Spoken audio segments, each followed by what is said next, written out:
नमस्कार, स्वागत है आपका। आप देख रहे हैं क्रिएटिव विजन न्यूज। आपके साथ मैं हूं शबाब।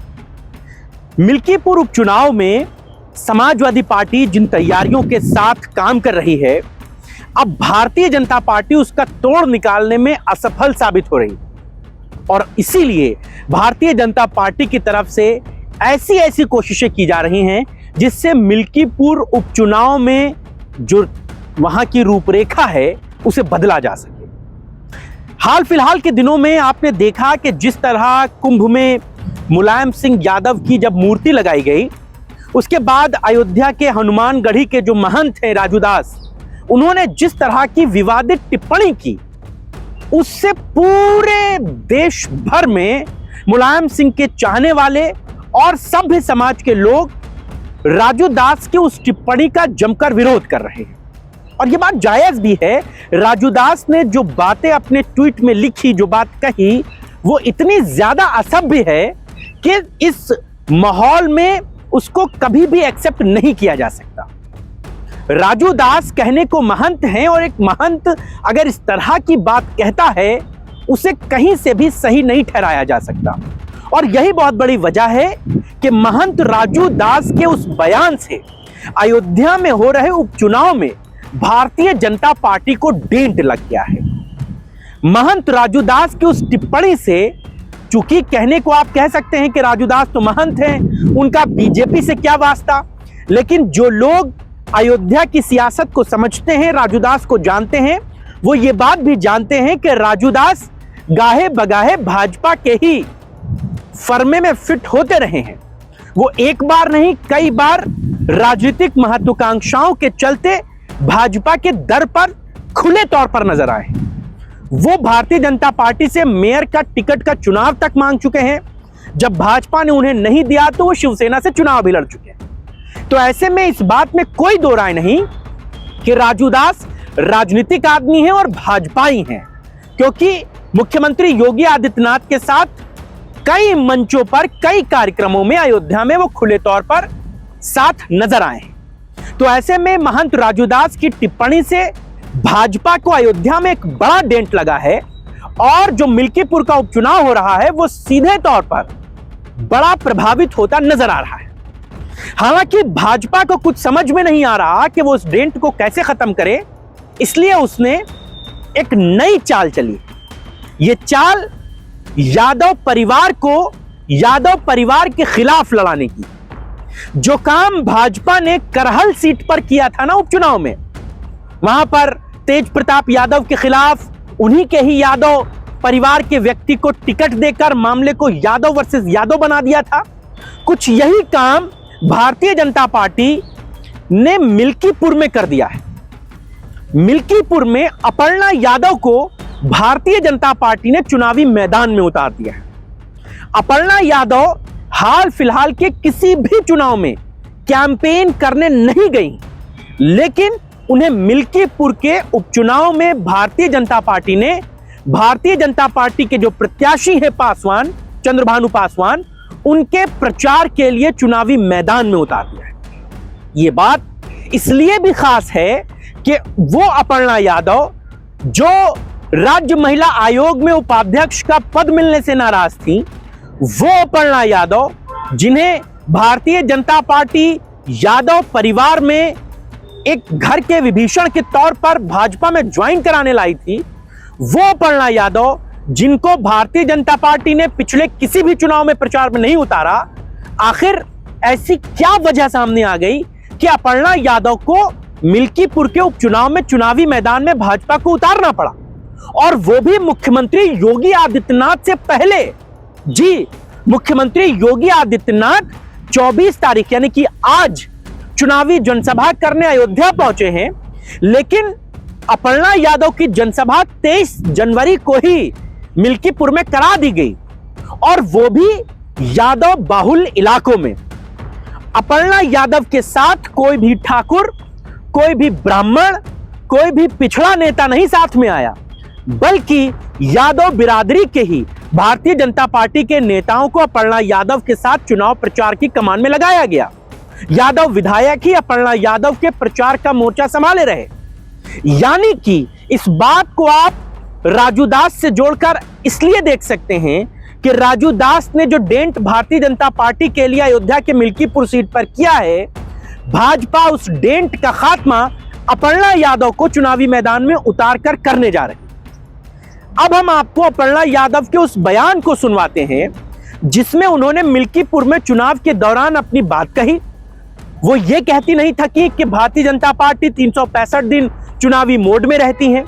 उन्होंने राजू दास की टिप्पणी पर भी जवाब दिया है और साफ लफ्जों में इस बात को कहा है कि महंत राजू दास को इस पूरे मामले में माफी मांगनी चाहिए।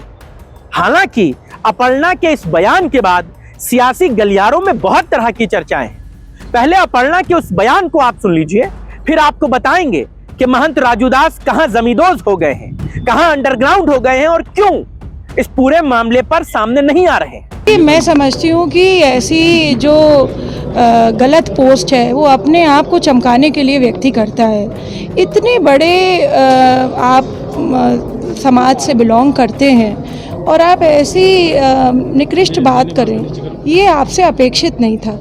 और अगर आपने किया है ऐसा तो आप माफ़ी मांगिए उस चीज़ के लिए। दूसरी बात है, देखिए, सार्वजनिक जीवन में इस प्रकार की अभद्र टिप्पणी वैसे भी नहीं करनी चाहिए, किसी को भी नहीं करनी चाहिए। तो जो भी व्यक्ति जिम्मेदार है, जो भी व्यक्ति जो है एक परंपरा से आ रहा है, कहीं से बिलोंग करते हैं, उनको तो बिल्कुल नहीं करनी चाहिए थी। तो आपने अपर्णा यादव को सुन लिया। वो खुले तौर पर भाजपा के लिए वहां पर चुनावी प्रचार में मौजूद थी, लेकिन जो बात अपर्णा यादव ने मुलायम सिंह के लिए कही, जो बात अपर्णा यादव ने राजू दास के लिए कही, ये वाकई में सोचने लायक बहुत महीन बारीक लाइन है कि अपर्णा यादव मुलायम सिंह यादव की किस कदर इज्जत करती हैं। उनके दिल में मुलायम परिवार के लिए कितनी तवज्जो है, इसकी एक वानगी और दिखी थी जब इटावा में मुलायम सिंह यादव के भाई और अखिलेश यादव के चाचा राजपाल यादव का देहांत हो गया था। उस हवन में जब उनके कार्यक्रम हो रहे थे शोक संवेदना के, उस कार्यक्रम में अपर्णा यादव पीछे बैठी थी तो अखिलेश यादव ने ही उनको आगे जाने के लिए कहा था। ये अखिलेश यादव से उनकी नजदीकियों को भी दिखाता है। आप अपने स्क्रीन पर वो वीडियो देख पा रहे होंगे जिसमें अखिलेश यादव अपर्णा यादव को पीछे से आगे जाने के लिए कह रहे हैं। इस बात की कहानी यह भी कही जाती है कि अखिलेश यादव अपर्णा यादव को वापस एक बार फिर समाजवादी पार्टी में ला सकते हैं और इसके लिए शिवपाल यादव के सहारे अपर्णा यादव समाजवादी पार्टी के रास्ते खोज रही हैं। इस पर चर्चा हम लोग फिर किसी दिन करेंगे, लेकिन वो तस्वीर जो हमको इटावा में दिखी वो मिल्कीपुर में भी नजर आई। अपर्णा यादव का समाजवादी पार्टी के लिए जो सॉफ्ट कॉर्नर है वो साफ दिखता है। वो भले भारतीय जनता पार्टी में हो, लेकिन भारतीय जनता पार्टी में उन्हें जो कुछ दिया जा रहा है वो उनके कद से बहुत कम है। समाजवादी पार्टी तो उन्हें विधायकी तक का चुनाव लड़ा चुकी है, लेकिन अपर्णा यादव को भारतीय जनता पार्टी में महज राज्य महिला आयोग में उपाध्यक्ष के पद पर ही नवाजा गया। इस बात की खबरें बहुत चली कि अपर्णा इस बात से खुश नहीं है, लेकिन शायद अभी सही समय नहीं है, इसलिए अपर्णा यादव भी सही समय का इंतजार कर रही है। खैर, मिल्कीपुर उपचुनाव में वो भारतीय जनता पार्टी के प्रत्याशी के लिए चुनावी मैदान में उतरी थी। भाजपा उन्हें यादव वर्सेस यादव की लड़ाई में एक बार फिर आगे कर रहा है। हालांकि अपर्णा यादव समझदार हैं, सूझबूझ के साथ काम करती हैं, उनको पता है कि कौन सी बात कितनी और कहां तक कहनी है, लिहाजा मिल्कीपुर में भी वो अखिलेश यादव पर कुछ भी कहने से बचती नजर आई।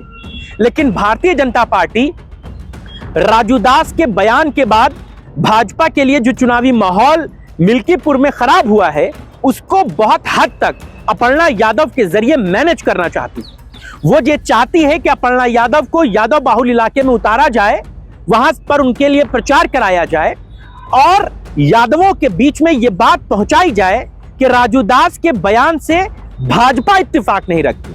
और यही बहुत बड़ी वजह है कि राजू दास के बयान के बाद भाजपा की तरफ से इस पर किसी भी तरीके की कोई प्रतिक्रिया नहीं है।